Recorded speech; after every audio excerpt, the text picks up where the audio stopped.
Wednesday, a federal judge ruled that prosecutors can use video of then-President Donald Trump telling the far-right group the Proud Boys to stand back and stand by in their seditious conspiracy trial. The former president's remarks demonstrated an additional motive to advocate for Mr. Trump and engage in the charged conspiracy to keep Trump in power, according to District Judge Timothy Kelly. Chris Wallace, the moderator of a presidential debate in 2020, asked Trump if he would condemn white supremacists and militia groups. Joe Biden, the Democratic candidate, made an appearance and made specific reference to the Proud Boys. But here's the thing. You know what I mean.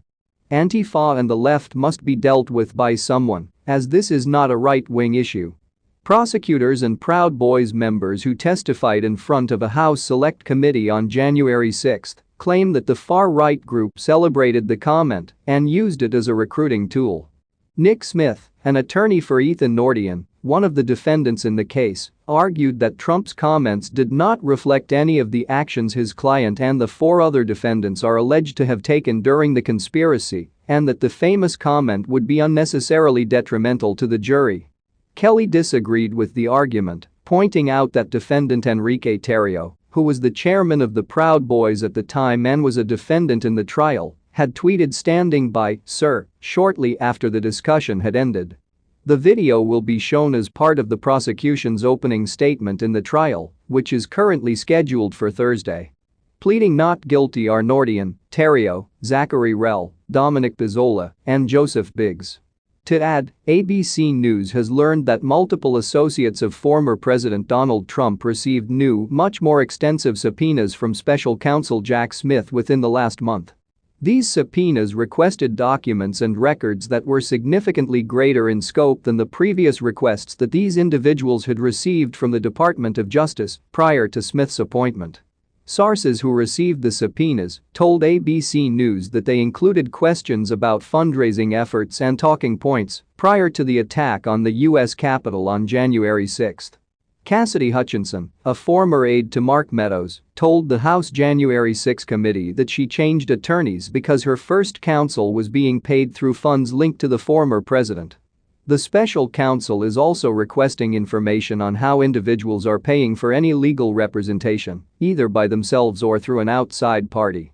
The special counsel is looking for information about the Save America Super PAC, which is aligned with Trump. However, the newly expanded subpoena goes even further and asks for information about multiple Trump-aligned fundraising vehicles and groups that have formed since Trump entered the political arena, including Turning Points USA, a right-wing group that targets younger GOP voters. ABC News first reported this about the special counsel last year. Also, sources close to the former president say that more people have appeared before a federal grand jury in the last few weeks, some of them for the second time after appearing before one before. The special counsel's team requested the recent appearances, according to sources who spoke with ABC News. One grand jury appearance was described as far more intense than round one, according to a source with direct knowledge of the situation. In November, Attorney General Merrick Garland appointed Smith, a longtime federal prosecutor and former head of the Justice Department's Public Integrity Section, to lead the Justice Department's investigation into Trump's handling of classified materials after he left office. According to the Dodge Special Counsel guidelines, Trump's announcement that he is running for president for the third time created a conflict of interest and prompted the appointment of the special